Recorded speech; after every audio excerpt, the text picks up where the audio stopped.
से। तो उसके बाद में 6-7 महीने बाद में मैंने सोचा था कि इस यूपीएससी सीएससी में आते हैं, इसमें कुछ करते हैं। तो उस टाइम पे कोविड आ गया था, तो मैं थोड़ा बहुत खुद से पढ़ रहा था। तो मैंने पहला अटेम्प्ट दिया 2021 में। मैं इंजीनियरिंग ग्रेजुएट था, लेकिन मैं सीसेट फेल हो गया। जीएस में मेरा काफ़ी अच्छा स्कोर था पहले अटेम्प्ट में ही, तो पहले अटेम्प्ट में मैं सीसेट फेल हो गया। फिर मेरे को लगा कि शायद मेरा उस दिन ख़राब था, सीसेट का पेपर ठीक ठाक ही आया था, मेरे लायक ही आया था। तो मैं दूसरे अटेम्प्ट में गया, तब भी सीसेट का एक पेपर भी करके नहीं गया। और दूसरे अटेम्प्ट में मैं सीसेट में 5 नंबर से फेल हुआ, पहले मैं 2 नंबर से फेल हुआ था। तो फिर तीसरा अटेम्प्ट आया 2023 का, जो सीसेट ये बता रहे हैं कि वो सबसे ज़्यादा मुश्किल था। तो उस टाइम में मैं जीएस नहीं पढ़ी, फिर लास्ट के 3-4 महीने मैंने 3-4 घंटे सीसेट ही पढ़ा, और उसमें मैंने 80 स्कोर किया था, जो कि अच्छा स्कोर था उस टाइम पे। तो मेरा पहला बार प्रीलिम्स है वो 2023 में निकला, थर्ड अटेम्प्ट में। लेकिन जो 21 और 22 के जो 2 साल थे, उसको मैंने ख़राब नहीं किया। लाइक कि प्रीलिम्स नहीं हुआ तो मैं कुछ नहीं करूँगा।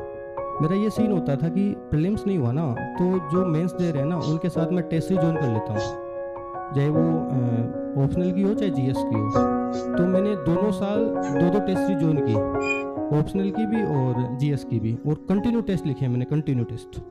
तो लगभग मेरा जो फर्स्ट अटेम्प्ट के बाद में प्रीलिम्स फेल होने के बाद मैंने टेस्ट लिखे, उस टाइम पे स्कोर आता था कोचिंग में 75, 80 इस तरह से स्कोर आता था।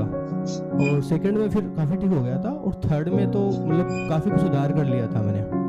तो मेरा कहने का मतलब यही है कि जो ये जर्नी है ये काफ़ी लंबी हो सकती है। तो इसमें ये मत करना कि अगर आप प्रीलिम्स में फेल हो जाते हो फिर आराम कर रहे हो या कुछ 3-4 महीने एंजॉय कर रहे हो, मतलब कंटिन्यू आप उसी फील्ड में रहना पड़ेगा।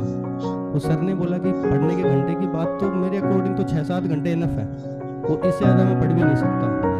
दीपांशु सर ये सब जानते हैं मेरे को कि मैं 5-6 घंटे पढ़ता हूँ। उसके बाद में जो मेरी हॉबी है, क्रिकेट खेलना है, वॉली खेलना है, तो मैं वो कंटिन्यू वो करता रहता हूँ। ऐसा कोई वो नहीं है कि 15 घंटे बैठ गया, 20 घंटे बैठ गया, नहीं, मेरे तो बस की भी नहीं है इतनी बात पढ़ना। तो 6-7 घंटे पढ़ा हूँ भाई मैं तो। और उसके अलावा मैं बात करता हूँ कि लाइक सक्सेस या यूपीएससी सीएससी में सक्सेस कैसे हो, तो उसमें ये है कि आपको एक डिसिप्लिन बनाना होगा। एनी टाइम आपको ये होना चाहिए कॉन्फिडेंस कि मैं कर लूँगा। जैसे मैं फर्स्ट अटेम्प्ट सीसेट फेल हुआ, तो मुझे लगता था कि एक बार तो होगा जिस दिन मैं प्रीलिम्स क्लियर करूँगा। और मेरी 4 साल की जर्नी में सबसे ज़्यादा खुशी मेरे को तभी हुई जब मेरा प्रीलिम्स पहली बार क्लियर हुआ। मेरे को लगा अब फोड़ूंगा, मैं फूटा नहीं, आईआरएमएस मिला मेरे को, लेकिन मेरे को ये लग रहा था कि इस बार फोड़ दूंगा मैं, जो भी हो देखी जाएगी। और मेंस में स्कोर अच्छा है मेरा लास्ट ईयर। इस बार हिंदी साहित्य की वजह थोड़ा डाउन हो गया, लास्ट ईयर अच्छा है, तो वो इंटरव्यू ने थोड़ा खराब कर दी। इस बार इंटरव्यू ने बढ़ा दिए, वो यूपीएससी अनसर्टेन है, उसको कुछ नहीं पता। तो मैं वही कहना चाहूँगा यार कि कंटिन्यू एफर्ट डालो, और यूपीएससी को एज ए बैकअप की तरह मत लो कि मैं ये कर लूँगा फिर कर लूँगा यूपीएससी, मैं बीपीएससी निकाल लेता हूँ फिर यूपीएससी कर रहा हूँ मैं। तो अगर आपको 4-5 साल देने हैं यूपीएससी को, तो कंटिन्यू यूपीएससी पे ही रहो। और एग्ज़ाम अगर आपने कंटिन्यू करा, तो मैं बता रहा हूँ कि 90-95% चांस है, अगर आपने दिल से एफर्ट किया तो सक्सेसफुल हो जाओगे आराम से। मतलब एग्ज़ाम है, हार्ड है, लेकिन ये है कि आपके एफर्ट डिपेंड करते हैं कि आप कितना एफर्ट डाल रहे हो। जैसे मैं कंटिन्यू 2 बार सिलेक्शन होता है, थोड़ा ये होता है कि लाइक लक हो गया, वो हो गया।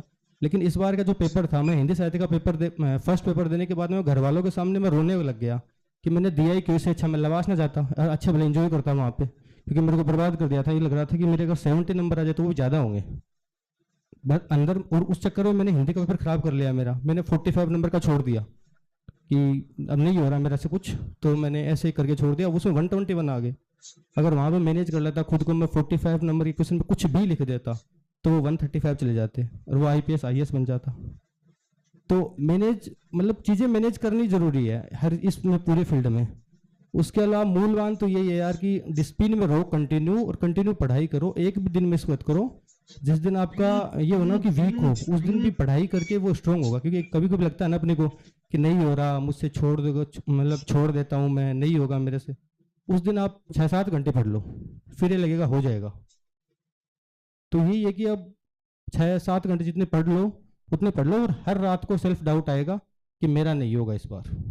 तो मैं तो ऐसा हूँ कि मैंने 4 प्रीलिम्स दिए, और चारों प्रीलिम्स में रात में मैं सो के नहीं गया। सुबह नहा के चला जाता हूँ, बस चुपचाप उठ के 1 घंटा नहीं सोता मैं। हाँ, प्रीलिम्स मतलब सीसेट देने के बाद में थोड़ी तबीयत डाउन जाती है उस टाइम पे, तो कंटिन्यू सोया हुआ नहीं रहता हूँ मैं। तो टेंशन तो रहती है, उसके बीच में खुद को मैनेज करना है इन चीज़ों को। तो वही है। और ऑल द बेस्ट। अगर प्रीलिम्स में अप्लाई दे रहे हो तो मैं तो इस बार नहीं दे रहा, अगले साल तो शायद मैं दूंगा, ये बच्चे कंपटीशन भी अगले बढ़ाऊंगा। साल वाला ही है, ये भी अगले साल ही ओके, फिर तो साथ में प्रीलिम्स देते हैं, साथ में मेंस लिखते हैं। Thank you sir. Arpit Babu IAS बन गए हैं और अब आपको बताएंगे इन्होंने क्या क्या खास किया था। सर इतना सब कुछ बोल दिया सबने, मुझे लग रहा है बचा ही नहीं है कुछ। पर कोई नहीं, थोड़ा थोड़ा जो है मैं बता देता हूँ। एक तो सर जो घंटों की बात कर रहे थे, मेरी मतलब मैं इन सबको भी सुन रहा था, तो मुझे constantly through out my preparation यही फील होता रहा कि यार मैं सीरियस नहीं हूँ क्या प्रिपरेशन को लेके। क्योंकि मतलब I was a kind of personality जो सारी चीज़ें करनी थी, डांस भी करना था, थोड़ी बहुत पोएट्री भी लिख लेते थे, इनकी हॉबी डांस है, लिरिकल हिप यूपीएससी हॉप में। डांस था, तो सब कुछ करना था। तो उसमें हमेशा ये रहता है खुद को लेके एक सेल्फ डाउट क्रिएट होता रहता है कि यार मैं जो कर रहा हूँ मैं उतना सीरियस नहीं हूँ जितना बाकी लोग सीरियस है। क्योंकि मतलब यहाँ पे मुझे इतने चेहरे दिख रहे हैं जो ऑलरेडी इतने ज़्यादा सीरियस है। तो मुझे हमेशा यही लगता था। पर जैसे जैसे मतलब टाइम बीतता है ना, तो मैं कई लोग एक्चुअली जो होंगे, मैं ये बात कर भी इसे ले रहा हूँ कि उन्हें आसपास के लोगों को देख के ये लगता होगा कि मेरे से कैसे होगा, कि मतलब मैं तो शायद इस चीज़ के लिए नहीं बना हूँ।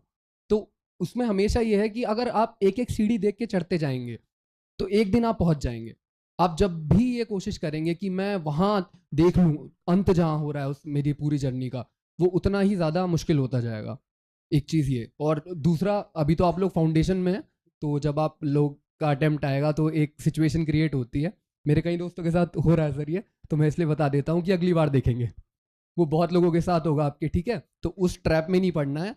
जो भी करके जितना पढ़ा है, जैसा पढ़ा है, जाके पेपर दे के आना है अपने पूरे कॉन्फिडेंस के साथ, अपनी पूरी पढ़ाई के साथ जितनी की है। हद से हद क्या होगा, नहीं होगा फिर अगला देंगे, लेकिन पढ़ पढ़ा के अगला देंगे, है ना। मतलब मेरा पॉइंट वो है। बाकी तो सब सही है। एक चीज़ और है जो मैं सोच रहा था कि बोलने की यहाँ पे, क्योंकि मेरा एक जूनियर है ऑल इंडिया रैंक 38 IAS की, अभिषेक, उसने ये 2 लाइन बोली थी कहीं, तो मुझे याद आ गई। तो उसमें कि कर्म अगर सच्चाई है तो कर्म कहाँ निष्फल होगा, हर एक संकट का हल होगा, वो आज नहीं तो कल होगा। हर महीने 3-4 हज़ार रुपए का बिल आता है, वो भी सिर्फ दवाई का। तो बाकी all the very best, thank you so much for your Abhishek time. जो जोरा से है, वही ना? जी, हाँ? मेरा कॉलेज का जूनियर है सर। अच्छा, ठीक यस। वो उस दिन आया था क्लास में, उसके पेरेंट्स मेरे साथ में। जोरा से मनोज शर्मा जो आईपीएस है ना, उसी गांव से है, तो उसी गांव का एक बच्चा इस बार सिलेक्ट हुआ। हाँ हेलो। जोरा से एक नीरज धाकड़ भी है जो लास्ट ईयर सेलेक्ट हुआ हाँ। था। तो हम तीनों दोस्त हैं, वो 2020 से साथ हैं, मतलब साथ भी क्या, साथ ही लाइब्रेरी रहे हैं। मैं लास्ट ईयर आया नहीं था यहाँ पे, मतलब तीनों सिलेक्शन एक साथ हुआ था हमारा, तीनों की पहली मेंस थी, पहला इंटरव्यू था, सब कुछ। मतलब 3 साल से जानते हैं हम एक दूसरे को और काफ़ी अच्छे दोस्त हैं। मतलब एक साथ रूम शेयर किया, 2 BHK में रहे हम तीनों। मतलब अभिषेक भी? नहीं सॉरी सर, नीरज धाकड़ और नीरज। अजीत सिंह खद्दा, अच्छा, अजीत वो और IPS है। तो वो दोनों इस साल दे रहे हैं, तो अच्छा फ्रेंड सर्किल बनाना अपना, एक वो साल के बाद इम्पोर्टेंट है। आपका भी यही होगा कि मेरे 3 दोस्त हैं, एक आईएएस है, एक आईपीएस है, एक आईएफएस है, एक ये आपके साथ भी होगा कुछ समय के बाद, ऐसे ही होता अभी तो 2 IPS और एक IRS IT, इस साल वो दोनों IAS बन जाए तो अच्छी बात है सर। है। तो अच्छा लगा आप लोगों को? तो देखो, इनमें से जो बच्चे फिर से एग्जाम देंगे, एक तो ये कर्मवीर देंगे आईएएस बनने के लिए, इनको देने डबल डिजिट रैंक पे आने के लिए विवेक को। तो 2 बच्चों को तो आपको शुभकामनाएं देनी है, 2 को बधाई देनी है, तो जोर से ताली बजा के एक साथ सारे काम। शुक्रिया आप सबका, इन बच्चों को मोटिवेट किया, आपने समझाया, और ये लोग भी अब 2 साल बाद, इनको मैंने कहा है कि 2 साल की बात है फिर आप यहाँ आ जाओगे। यही होते 2 3 साल की जर्नी है। हाँ।